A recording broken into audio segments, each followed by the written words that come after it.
Zagri grudi ledene, odođi duše se, mijenjaj nas, vidaj rane ranjeni,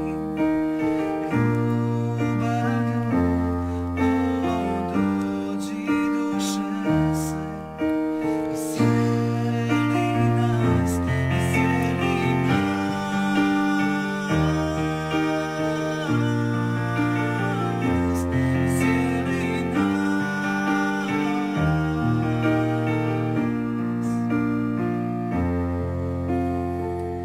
dođi budi vatra u meni, dođi budi plamen srca mog, dođi budi vatra u meni, sve dok jedno ne postanemo mi, dođi budi vatra u meni, dođi budi plamen srca mog, dođi budi vatra u meni, sve dok jedno ne postanemo mi.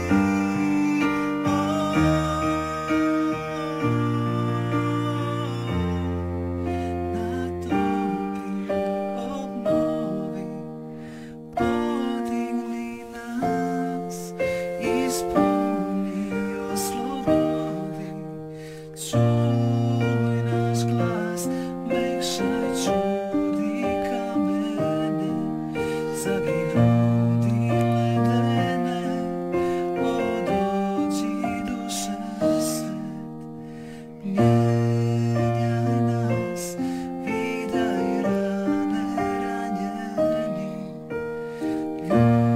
ljubavlju, odođi duše svet, iscijeli nas, iscijeli nas,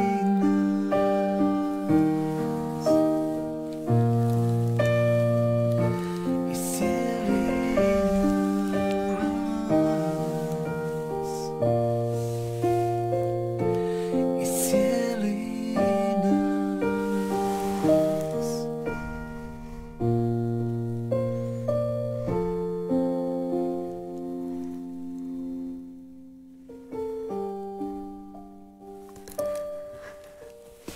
Hvaljeni si Marija, drage slušateljice i slušatelji Radio Marije, sve vas lijepo i srdačno i s blagoslovom pozdravljamo ovdje iz studija Radio Marije i ove druge subote u mjesecu veljači, kada se zajedno okupljamo u ovaj večernji sat u 21, kada imamo zajedno mnoštvo pitanja na koja se trudimo odgovoriti, ali jednako tako i razmišljati zajedno o važnim temama za našu vjeru i za naš ljudski život.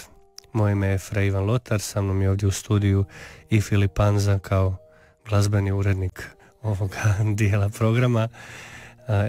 Ivkino budno oko nas prati iza stakla i spremni smo za još jednu subotu na večer.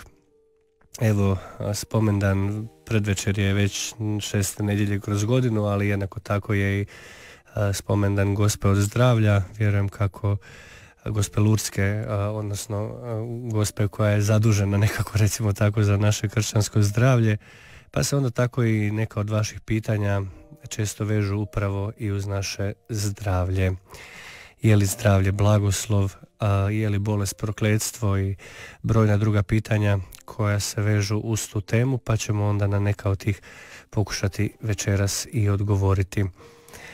Jedno od pitanja koje je pristiglo tiče se i sakrament bolesničkog pomazanja i kada se on treba primati, jer je danas evo na poseban način i to aktualna tema, pa ćemo nekako onda možda krenuti uopće od pitanja zdravlja. Mislim da svaki čovjek koji je ikad u životu bio bolestan, a mislim da nema onoga koji nije barem malo okusio taj to gorko stanje bolesti, zna koliko je zapravo zdravlje blagoslov. Ipak tjelesnom zdravlju nekako ne treba robovati.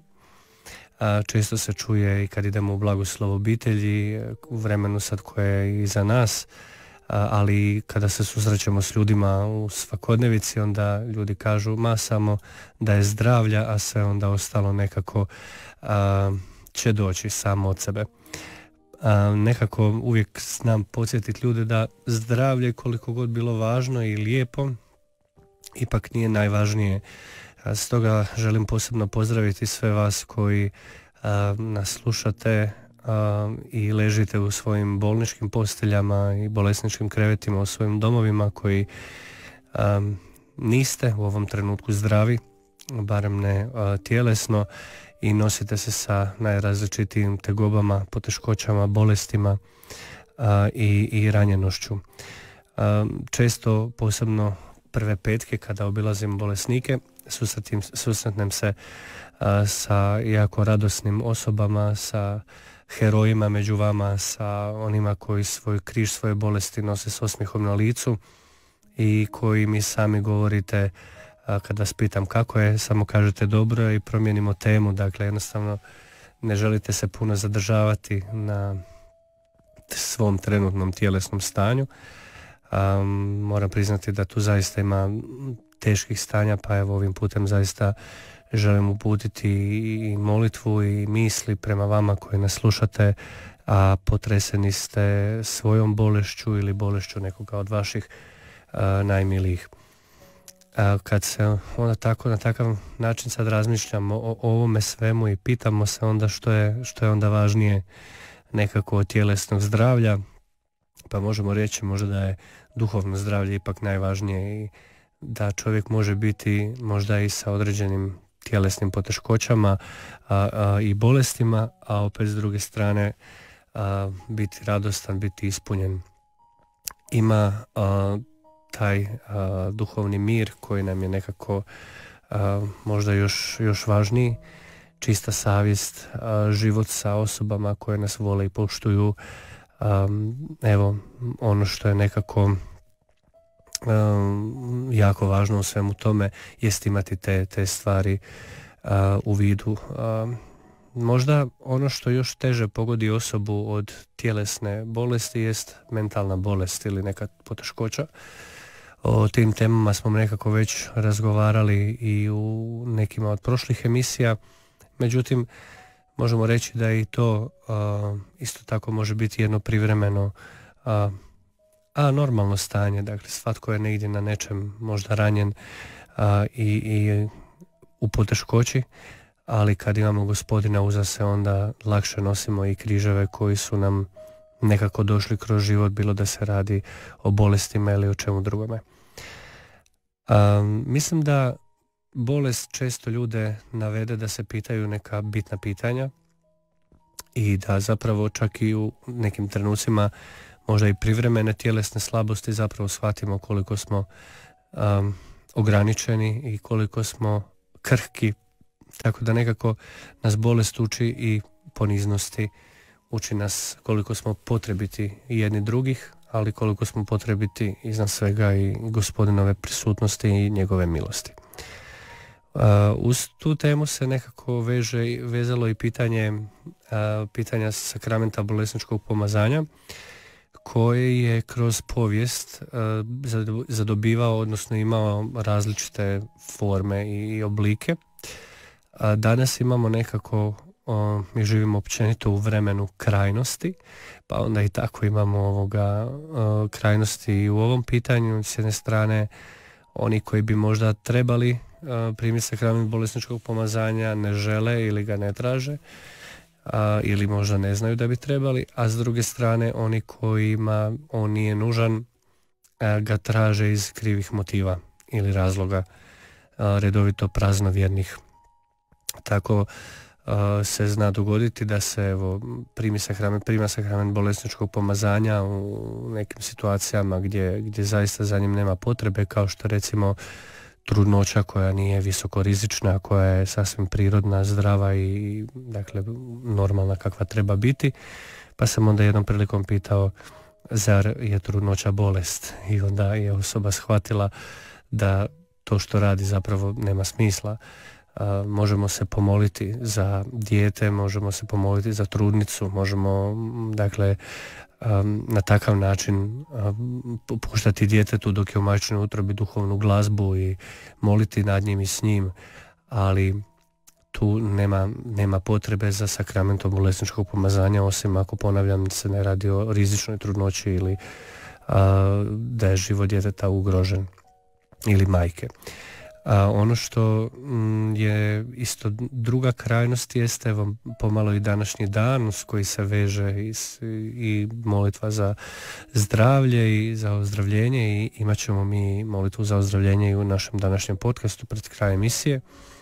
Ali ono što nam je nekako tu bitno razumjeti, dakle ne primamo sakrament za svaki slučaj. Evo, primit ćemo sad sakrament bolesničkog pomazanja kako bi bili zdravi, nego se sakrament bolesničkog pomazanja prima kada smo evo u stanju bolesti ili teškoće. S druge strane, ova prva skupina ljudi malo koju sam najprije spomenuo veže se uz osobe koje ne primaju sakrament bolesničkog pomazanja, a trebale bi, jer sakrament često vežemo uz nešto što se naziva posljednja pomast, što više u crkvi niti ne postoji, nego postoje obredi koji se vrše kada je osoba umiruća. Dakle, pri tome onda nije poanta, nije bit toliko i nije toliki naglasak niti na samom sakramentu bolesničkog pomazanja, nego prvenstveno na ispovjedi, na svetoj pričesti, odnosno popudbini, dakle onoj zadnjoj pričesti koju ćemo imati u svome životu. Zato je bitno evo razumijevati da kada u obitelji imamo stariju osobu ili zdravstveno slabu osobu, dakle osobu koja je u kritičnom životnom stanju, evo, ili zbog teške bolesti ili zbog starosti, mi koji smo mlađi, zdravi i to je važno i da imamo u smislu osjećaja za one koji su u potrebi. Ponavljam, tu postoji jedan jaz generacija, dakle gdje je ponekad se svećeničko odijelo vezalo isključivo kada svećenik dolazi u kuću, uglavnom to nije bilo dobro i onda ljudi imaju nekako možda i strah.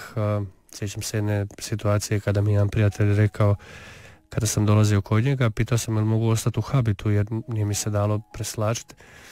I onda mi je on rekao kao da, ali molim te, ajde ipak ti skini habit, jer moja baka ti je stara, znaš, onako tebe vidi, ona će misli da je smrt došla. I onda sam se onako malo nasmio prvo, onda mi je to bilo onako još sestrica smrt dolazi. Ali evo, zato uvijek trebamo nekako rasti i u znanju i u spoznaji i u smislu onoga što se događa u našoj vjeri i na takav način ćemo i dublje ponirati ono što nam Gospodin želi prenijeti, želi darovati. Tako da evo, mi mlađi, mi zdraviji smo uvijek nekako odgovorni da naše starije bolesne ohrabrimo da prime sakrament bolesničkog pomazanja. I ja se znam nekad našaliti, rekao, ako je već došlo da ste s ovoga svijeta, da je vrijeme da odete, onda vam tu neće pomoći sakrament bolesničkog pomazanja, tako da se ne trebate brinuti, nego sakrament bolesničkog pomazanja zaista ima ulogu i svrhu da nas podigne, da ozdravimo, da nam bude lakše na kraju krajeva nositi naša trpljenja i naše patnje. Ono što je možda tu važno spomenuti jest kako je jedno od češćih pitanja koje postavljate, a tiče se ove teme, se veže uz to kada mi trebamo zapravo moliti za zdravlje, odnosno kako razlikovati kada je neka bolest, ono što se kaže volja Božja, da je to naše spasonosno trpljenje koje treba sjediniti sa Kristovom žrtvom na križu, odnosno kada je to nešto za što trebamo moliti da nas Gospodin oslobodi. Čitao sam malo o tim stvarima i životopise svetaca i one koji su ta pitanja postavljali i prije nas. Zapravo mi uvijek trebamo moliti za zdravlje, uvijek trebamo moliti da nas Gospodin blagoslovi svakim dobrom. Međutim, kao što sam rekao u prvom dijelu govora na ovu temu, nije zdravlje uvijek blagoslov. Nekad čovjek kad je zdrav, kad je na vrhuncu života, kad mu je predobro, Gledao sam jedan video gdje jedna baka od nekakvih, to je isječak iz nekog filma, ne sjećam se točno kojega, i onda je jedna baka razgovarala je sa jednim čovjekom koji je rekao, pa dajte, vi ste cijeli život trpjeli, cijeli život ste patili, cijeli život su vas progonili, i opet ste sad na kraju života sačuvali vedrinu, sačuvali ste vjeru u Boga i tako dalje. I onda je ona rekla, ponekad nam kaže đavao ili neprijatelj, na neki način ne okrzne nas u životu zapravo ništa. Kroz cijeli život prođemo bez ikakvog posebnog križa, patnje, i to je za nas poput zatvorske ćelije. I mi sjedimo u toj zatvorskoj ćeliji i tu se tako osjećamo sigurnim. Kaže, dok nam ne istekne svo vrijeme na zemlji, vrata ćelije se zauvijek zatvore. Dakle, jednostavno svaka patnja, svako trpljenje nas uvijek podsjeća na to da je Isus za nas prvi to sve skupa podnio, i nekako se u mjesecu veljače, sa koji dani približavamo i početku korizme, kada ćemo na poseban način razmišljati baš o tim stvarima, jer moram priznati da nisam susreo puno ljudi u životu ili gotovo nikoga tko bi bio svet, dobar, milosrdan, pun ljubavi, empatije, a da nije prošao jedan životni križni put. I ne znam je li to tako uvijek mora biti ili ne, možda ću na kraju života imati cjeloviti odgovor na to pitanje, ali u svakom slučaju znam da nije svako zlo za zlo i nije svaka teškoća tu da nas, zapravo niti jedna teškoća nije tu da nas do kraja uništi, nego da nas jednostavno formira, da gledamo na ono bitno u životu. Sada ćemo napraviti jednu pauzu uz pjesmu Filipe, vjerujem, Dođi duše svet. Čini mi se da je tako. To si mi baš inspirirao ovoga, to za patnju i za muku. Ima ona, bez križa nema uskrsnuća. Da, tako je, tako je.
Dođi duše svet, siđi na sve nas. Dođi duše svet, dođi duše svet, siđi na sve nas. Siđi na nas, Maranata. Siđi na sve duše, dođi duše sve, dođi duše sve, siđi na sve nas. Dođi duše sve, dođi duše sve, siđi na sve nas. Siđi na nas.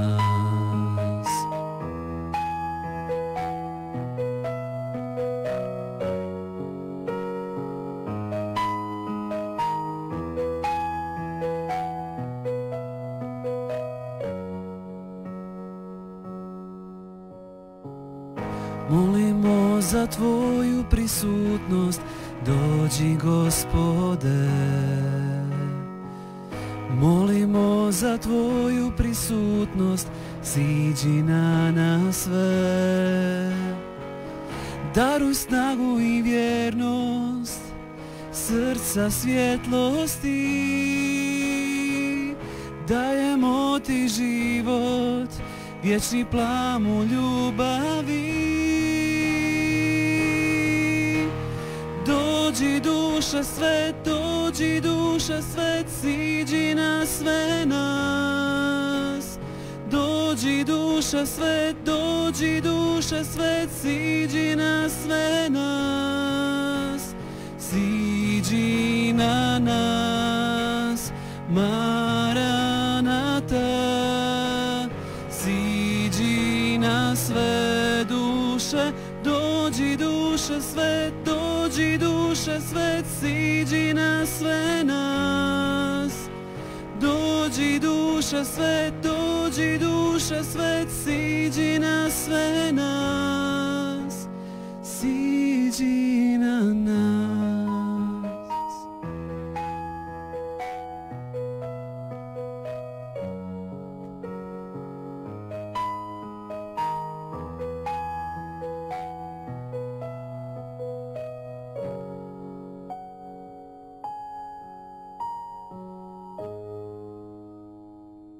Dragi slušatelji Radio Marije, ovo je bilo Dođi duša svet, a prijepjev je napravio ne nitko više ni manje nego fra Ivan Marija Lotar.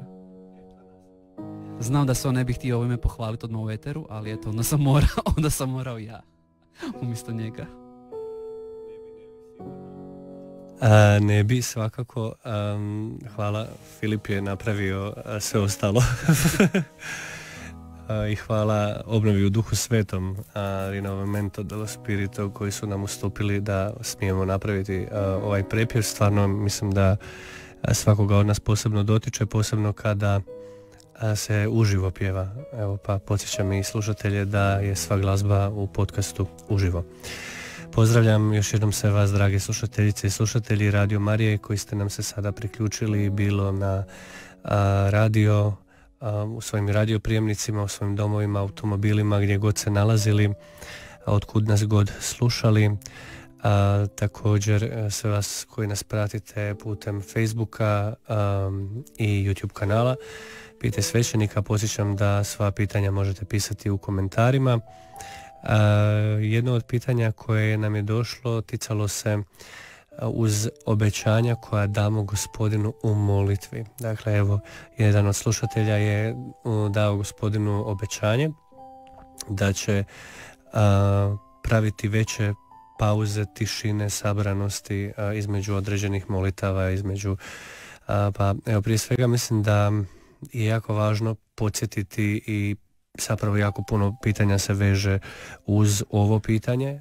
Odgovorit ću naravno i na njega, ono je baš onako usko specijalizirano, rekao bih, ali mislim da općenito govoreći je jako važno razumjeti prije svega zašto molimo i na kraju krajeva koliko je molitva nezamjenjivi dio našeg duhovnog života. Mislim da evo sutrašnje čitanje prvo se veže iz knjige Sirahove i govori o tome kako svaki od nas, svaki čovjek pruža ruku za onim što želi u svom životu i da je na svakome od nas da odaberemo dobro ili zlo svakog dana, nekoliko puta, možda i više puta. I zapravo mislim da je to ključ razumijevanja molitve.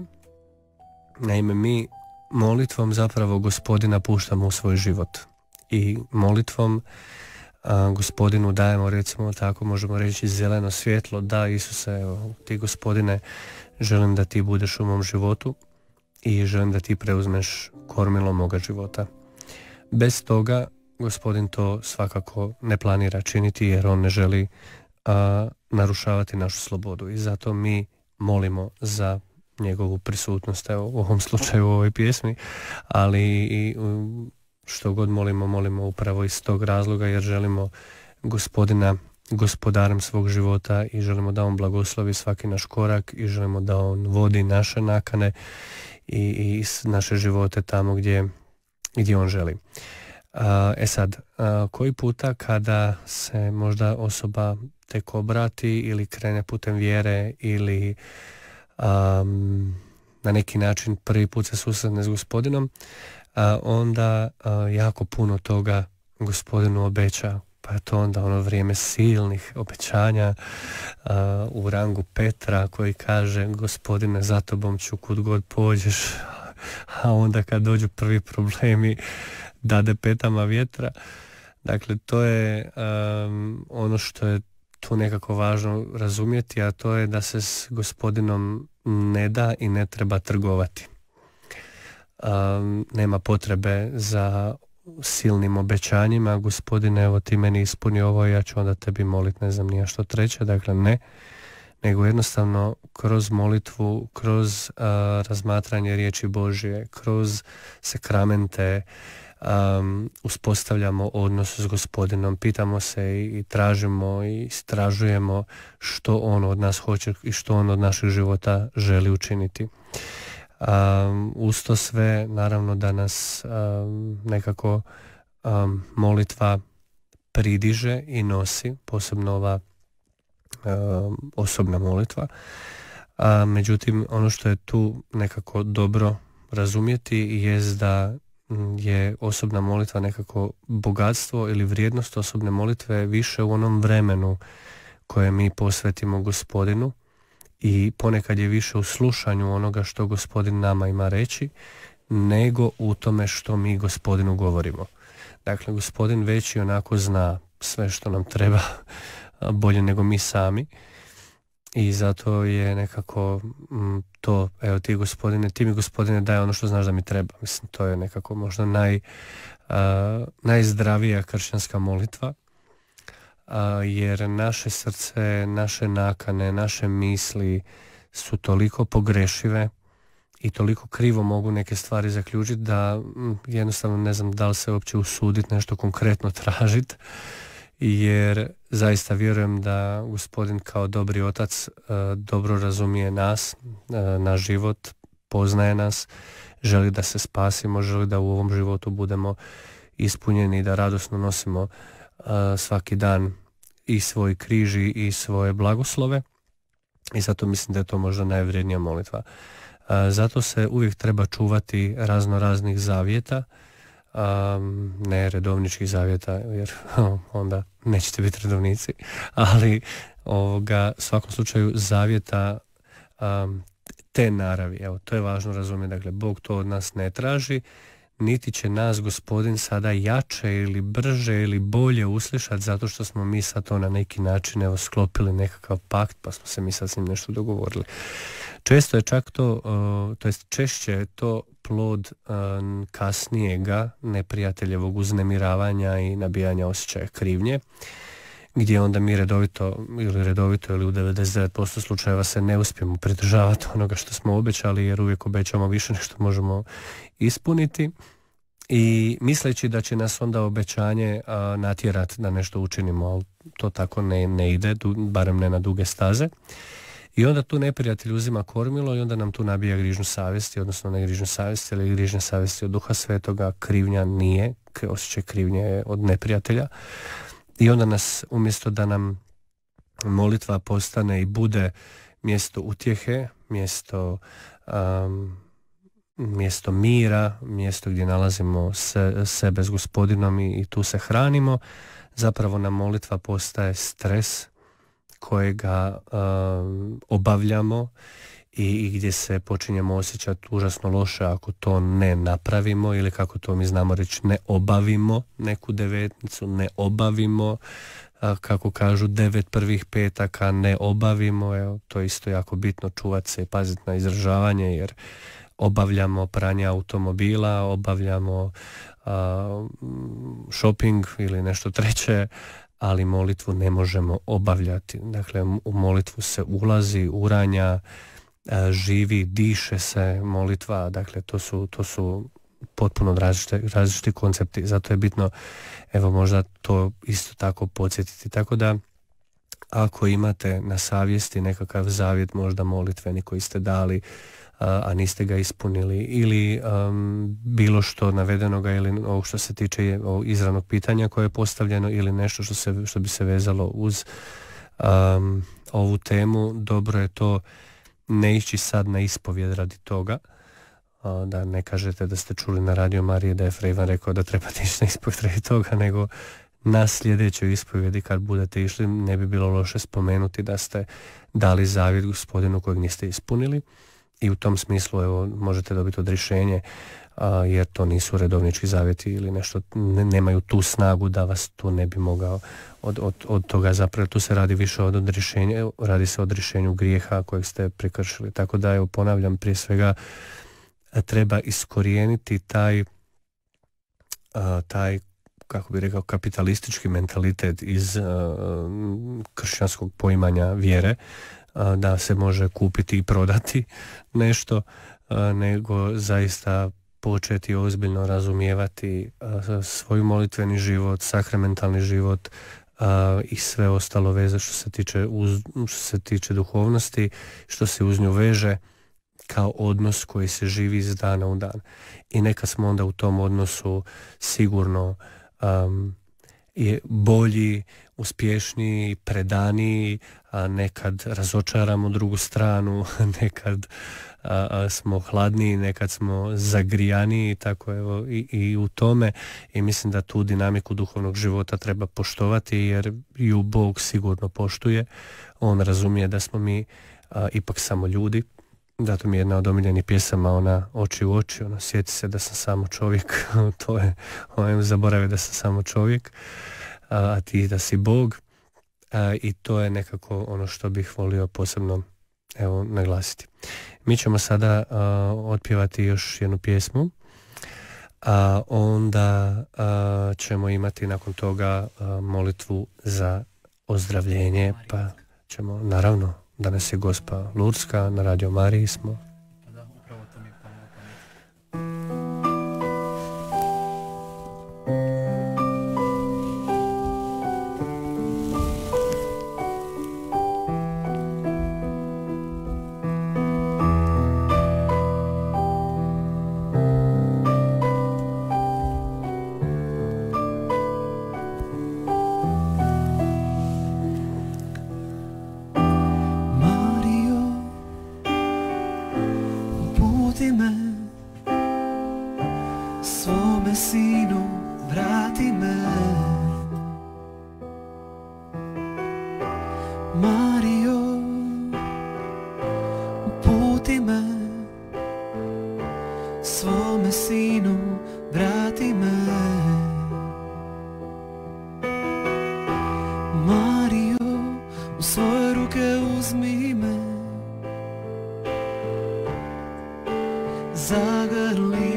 Zagrli me.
zagrli me.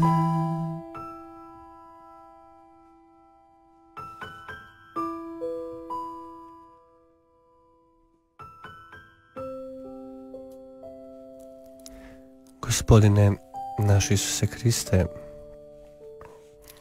Tebi dolazimo večeras kao Tvoja ljubljena djeca. Dolazimo Tebi često slomljena i skršena srca,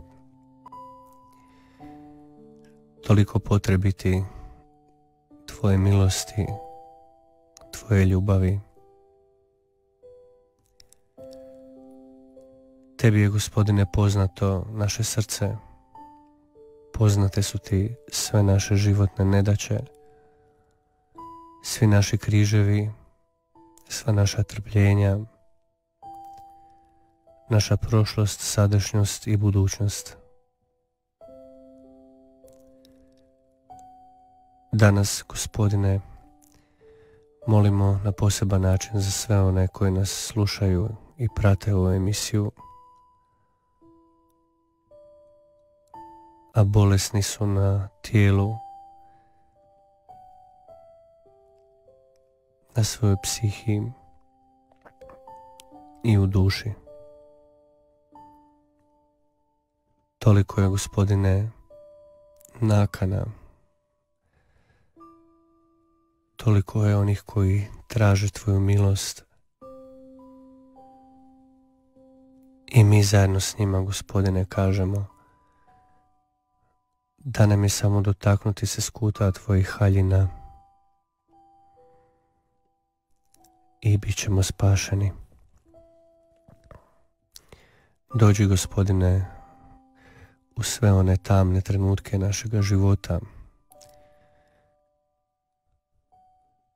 u sve one trenutke usamljenosti i ostavljenosti. Dotakni, Gospodine, večeras hladna i smrznuta srca. Dotakni, Isuse, okorjela, u grijehu ogrezla srca.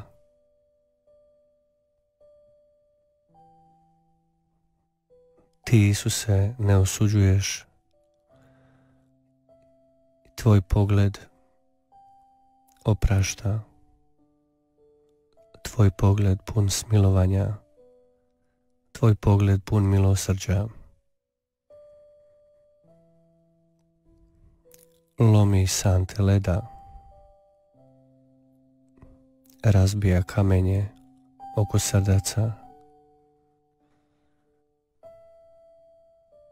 i daje nam novo srce, srce od mesa.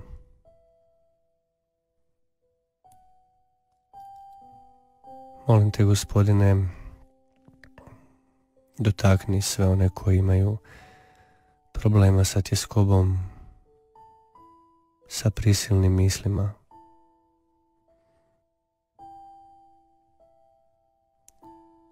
Sa mnoštvom sila koje dolaze izvana i koji ih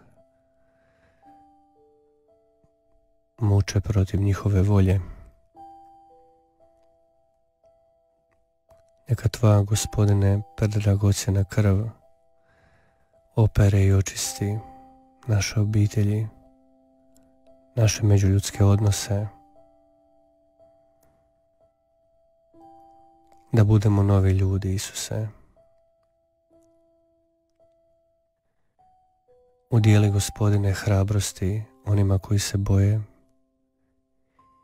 Iskorijeni svaki strah iz naših srdaca, jer Ti si onaj koji je rekao: ja sam pobijedio svijet. Nema toga, Isuse, nema toga brda koje Ti nećeš premjestiti. I to ne sa mačem niti mišicom, već silom Tvoga duha. Silom Tvoga duha presvetoga. Molimo Te, Isuse, večeras za one koji tako silno žele imati potomstvo. Molimo Te da blagosloviš te te prekrasne parove. Pogledaj na tugu majki i očeva koji žele imati djecu. Udijeli im milost novoga života, Gospodine.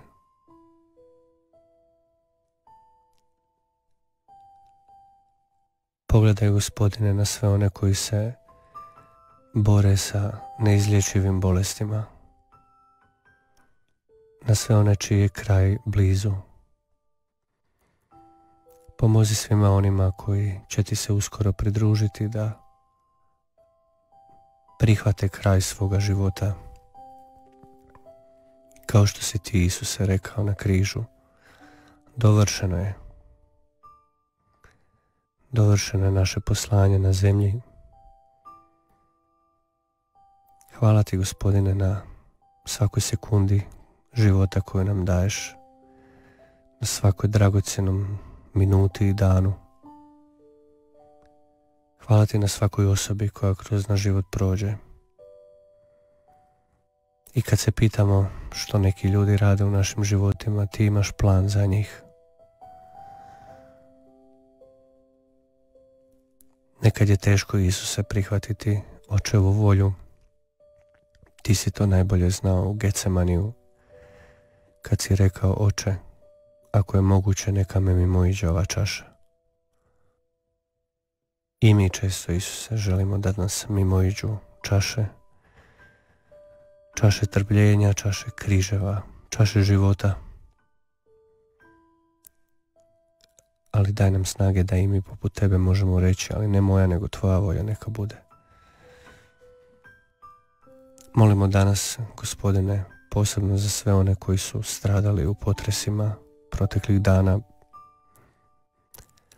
Te tisuće ljudi su izgubile život nenadano, možda i nespremna srca, nespremnih duša. Ti se, Gospodine, obiljem svoga milosrđa smiluj svim tim osobama.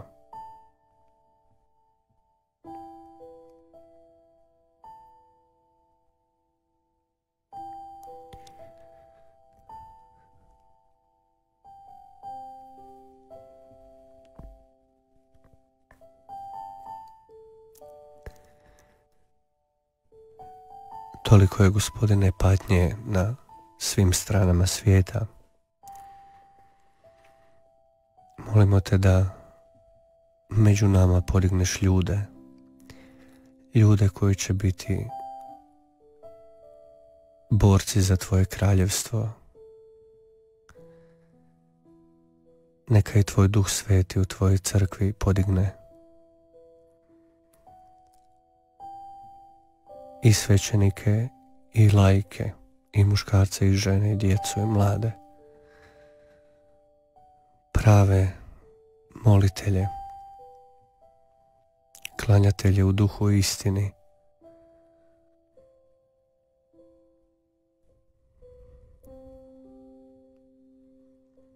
Dotakni, molimo te, Gospodine, večeras sve majke i djecu s teškoćama u razvoju, sve očeve djece s teškoćama u razvoju, sve one roditelji koji teško prihvaćaju svoju vlastitu djecu. Hvala ti, Gospodine, i na daru osoba s invaliditetom koji nas uče što je borba, koji nas uče što je život, koji nas uče zahvalnosti i koji nas uče poniznosti. Molim te da svakome od njih stostruko uzvratiš već u ovom životu, a posebno u vječnom.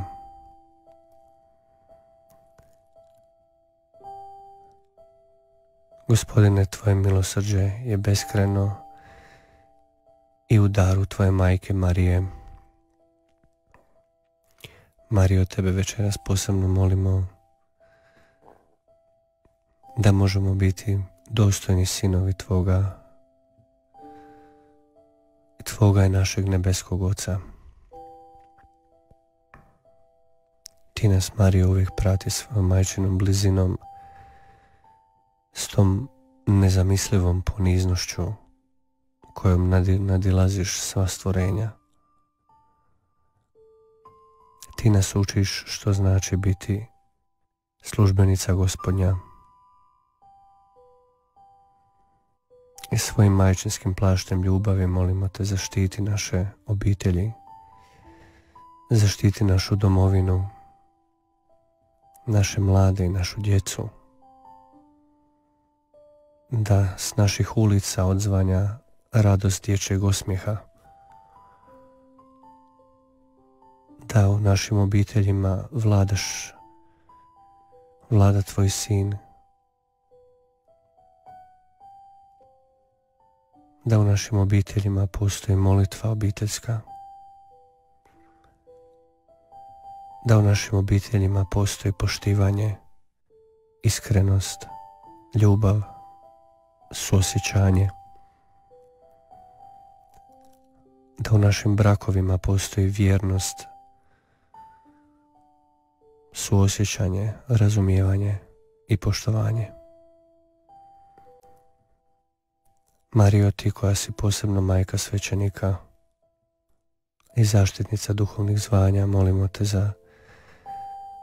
da učvrstiš postojeća duhovna zvanja na njihovom putu uslijed svih križeva i trpljenja. Molimo te da i ti zajedno s nama, majčice, moliš Oca i Sina i Duha Svetoga da pošalju radnike u žetvu svoju.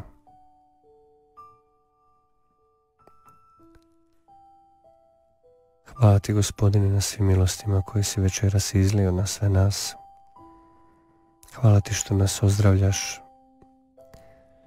što nas privodiš k sebi, Gospodine, iz dana u dan. Hvala ti što tvoja ruka nije stisnuta. Hvala ti što si darežljiv i brižan. Amen.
Isus je živ, on kraljuje.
je živ, on vlada. Isus je živ, on kraljuje. Isus je živ, on vlada. Ja više nisam rob, nego sin, a koji sin onda i baštinik. Ja više nisam rob, nego sin, a koji sin onda i baštinik. Isus je živ, on kraljuje. Isus je živ, on vlada. Isus je živ, on kraljuje. Isus je živ, on vlada.